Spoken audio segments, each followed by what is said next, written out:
কন্যা রাশি, কন্যা লগ্ন, ভাগ ও সাইনের জাতক জাতিকাদের 2026 সালের অগস্ট মাসের আগত একটি সপ্তাহ অর্থাৎ 10th of August to 16th of August 16ই অগস্ট পর্যন্ত সময় আপনাদের ক্ষেত্রে ঠিক কেমন অতিবাহিত হবে সে বিষয়ে প্রতিবেদনে আমরা বিস্তারিত আলোচনা করব। গ্রহগত নক্ষত্রগত গোচরের ছক ধরে মোরাললেস আপনাদের জীবনের প্রতিটি ক্ষেত্র নিয়ে আলোচনাটি অত্যন্ত গুরুত্বপূর্ণ হবে। তার কারণ আপনাদের রাশিধিপতি বুধ কিন্তু বর্তমানে আপনাদের লাভভাবে গোচর করে বুধাদিত্য যোগ, সরস্বতী যোগও কিন্তু তৈরি করেছে। আবার এ সময় কিন্তু আমরা দেখব যে গুরু উচ্চস্থ, শনি কিন্তু বক্রী, রাহু এবং মঙ্গল একে অপরের নক্ষত্রগত ক্ষেত্র বিনিময়ও কিন্তু করবে। আর 12 তারিখে তো সূর্যগ্রহণ থাকছেই, তাহলে স্কিপ না করে পুরোটাই কিন্তু শুনতে হবে যদি ভিডিওটির প্রকৃত মর্মার্থ আপনারা উপলব্ধি করতে চান। পরিশেষে যেমন প্রতিকার নিয়ে আলোচনায় থাকি তেমনটি তো আছি। আলোচনাটি ইন জেনারেল হবে, অর্থাৎ এই পৃথিবীতে যতজন কন্যা রাশির জাতক জাতিকা আছেন তাদের প্রত্যেকের জন্য এই আলোচনা। আপনি চাইলে আপনার ব্যক্তিগত গণনা এনি টাইম আমাদের দ্বারাই করাতেই পারেন। এর জন্য স্ক্রিনে কিন্তু আমরা নাম্বার দিয়ে থাকি। শনিবার রবিবার অফিসে এসে ফেস টু ফেস সামনাসামনি সাক্ষাৎ আপনারা করতেই পারেন, অথবা ওভার ফোনের মাধ্যমে আপনারা চাইলে এনি টাইম যোগাযোগ করুন। তো চলুন কথা না বাড়িয়ে আলোচনায় প্রবেশ করা যাক। কন্যা রাশি, কন্যা লগ্ন, ভাগ্য সাইনের জাতক জাতিকারা কালপুরুষের রাশি চক্র অনুযায়ী ষষ্ঠতম রাশির আন্ডারে আপনারা পড়েন। আপনাদের রাশির মালিককে গ্রহদের যুবরাজ বুধ। আর স্ক্রিনে আপনারা যে চারটি দেখতে পাচ্ছেন এটি কন্যা রাশির জাতক জাতিকাদের 2026 সালের 10ই অগস্ট আপনাদের গ্রহগত গোচরের ছক ঠিক এমনটি কিন্তু দেখাবে। ফার্স্ট হাউসে আপনাদের 6 লেখা থাকলেও গুলিয়ে ফেলবেন, এটি ফার্স্ট হাউস। এখানে শুক্র থাকছে, রাহু থাকছে কোথায়? ধনিষ্ঠা নক্ষত্রে আপনাদের ক্ষেত্রে আপনাদের রোগঋণ শত্রুর ভাবে। শনি রেবতী নক্ষত্রে আপনাদের সপ্তম ভাব কেন্দ্রীয় স্থানে গোচর করবে। মঙ্গল চন্দ্রের সংযোগ থাকছে আপনাদের কর্মস্থানে। মঙ্গল কিন্তু 12 তারিখে গ্রহণের দিন রাহুর নক্ষত্র আদ্রা নক্ষত্রে গোচর করে যাবে। চন্দ্র 2-2.5 দিন অন্তর অন্তর রাশি পরিবর্তন করবে। সূর্য বুধ গুরুর এখানে ত্রিগ্রহী সংযোগ থাকছে আপনাদের লাভভাবে। গুরু কিন্তু শনির নক্ষত্র পুষ্যা নক্ষত্রে গোচর করছে। কেতু মহা নক্ষত্রে আপনাদের কিন্তু 12th হাউস অর্থাৎ মোক্ষের ভাব, ব্যয়ের ভাবে গোচর করছে।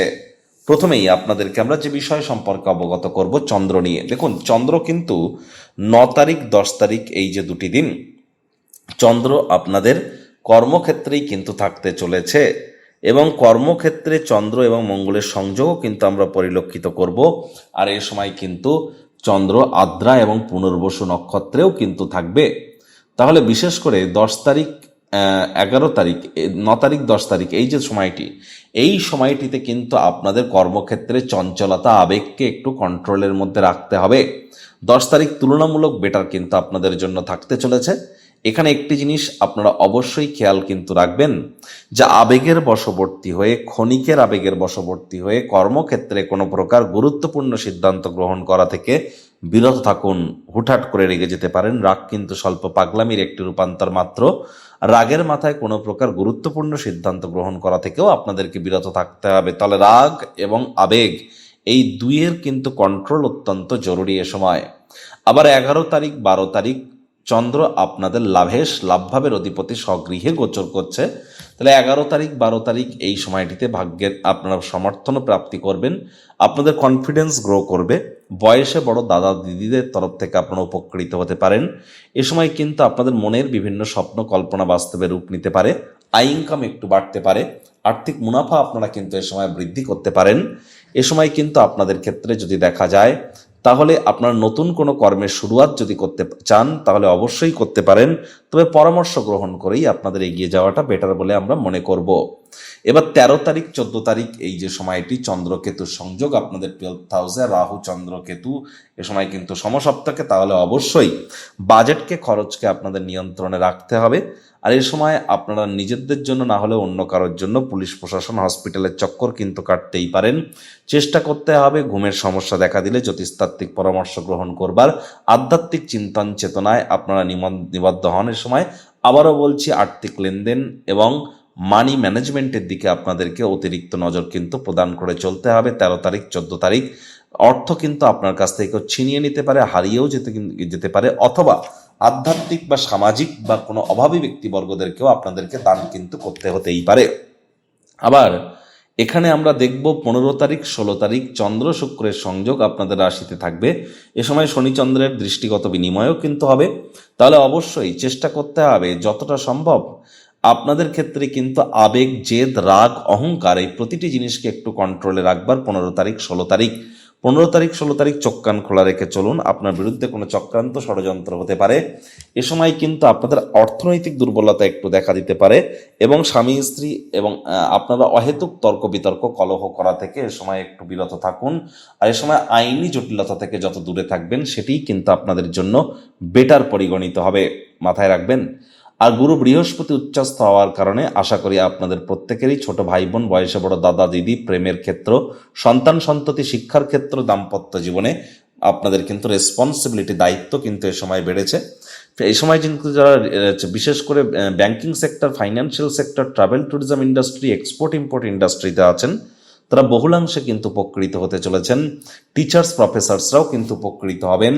তবে এ সময় IT sector, real estate, army, police, defence, automobile, pharmaceutical, networking, marketing, sales এই ধরনের ইন্ডাস্ট্রিতে যারা আছেন বা ম্যানুফ্যাকচারিংয়ে বা যারা ক্রিয়েটিভ ইন্ডাস্ট্রি, অ্যাক্টিং প্রফেশনে আছেন, decoration designing, catering, beauty parlour, restaurant, hotel, flower, পারফিউমের যারা বিজনেস করেন তাদেরকে কিন্তু অতিরিক্ত প্রিকশন অবশ্যই গ্রহণ করে চলতে হবে।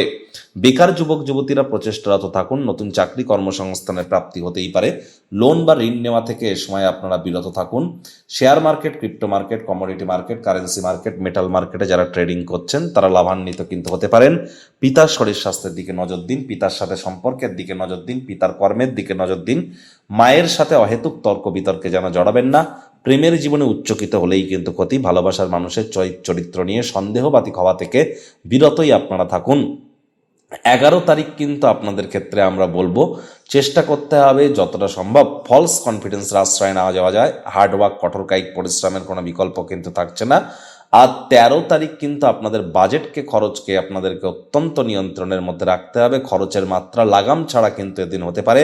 এদিন কিন্তু শত্রুপক্ষ হাবি হওয়ার চেষ্টা করতে পারে। আনসার্টেন কোনো ফিয়ার আপনাদের মধ্যে কাজ করতে পারে, একটু নজর রাখবার চেষ্টা করুন। যারা বিবাহিত আছেন এক্সট্রা ম্যারিটাল অ্যাফেয়ারে যেন জড়াবেন না। গোপন কোনো সম্পর্ক কিন্তু প্রকাশ্যে আসতে পারে। প্রতিকার স্বরূপ আলোচনা করতে গিয়ে আপনাদেরকে বলবো, স্ক্রিনে আপনারা দেখতে পাচ্ছেন বৃহস্পতির বীজ মন্ত্র ওম গ্রাং গ্রিং রং স গুরাবে নমঃ। সকাল দুপুর সন্ধ্যা 3 বেলায় বৃহস্পতির এই বীজ মন্ত্র আপনারা 108 বার করে জপ করুন। একবার মুখস্থ হয়ে গেলে মাত্র 10 থেকে 15 মিনিট লাগে। এটি মনুষ্য জাতির সৃষ্টি নয়, স্বয়ং ব্রহ্মদেবের সৃষ্টি, যা কখনো অনর্থ হতে পারে না। ভুলভাল উচ্চারণ করলেও কোনো নেগেটিভ ইম্প্যাক্ট পড়ে না। একই সাথে 9টি গ্রহকে আপনারা শান্ত রাখতে পাচ্ছেন। এর থেকে বেটার কিন্তু আর কিছু হতেই পারে না। আর নবগ্রহ বীজমন্ত্র জপ করতে পারেন বললাম আমি। আর গুরু বৃহস্পতির বীজমন্ত্র তো অবশ্যই জপ করুন। দীক্ষা যারা নেননি ইমিডিয়েট দীক্ষা গ্রহণ করবার চেষ্টা করুন। বাড়ির উত্তর পূর্ব কোণকে পরিষ্কার পরিচ্ছন্ন রাখুন।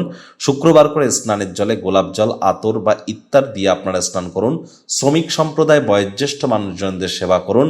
মাটি, মেঝে, ফ্লোরে যেন থুতু ফেলবেন না। হনুমানজির নাম জপ, ধ্যান আরাধনা করলে বেটার ইম্প্যাক্ট আপনারা প্রাপ্তি করবেন।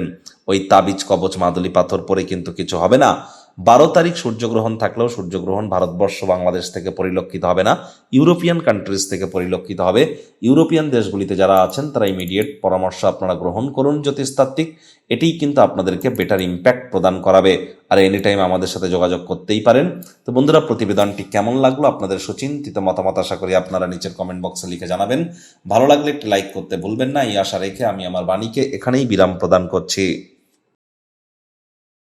সংসারে অশান্তি, প্রেমে বাধা বা বিবাহে অনিশ্চয়তা, ব্যবসাতে ক্ষতি বা চাকরিতে ডামাডোল, অসুস্থতা, দুঃখ, দারিদ্রতা থেকে কিছুতেই রেহাই মিলছে না, পরীক্ষায় ফেল, তাহলে আর দেরি কেন?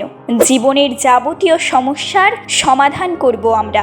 বাস্তুশাস্ত্র, সংখ্যাতত্ত্ববিদ্যা, লাল কিতাব, বৈদিক জ্যোতিষশাস্ত্র, কৃষ্ণমূর্তি প্রভৃতি পদ্ধতিতে জন্মছক বিচার করা হয়। প্রয়োজন অনুভব করলে স্ক্রিনে ফ্ল্যাশ হওয়া নম্বরে যোগাযোগ করতেই পারেন।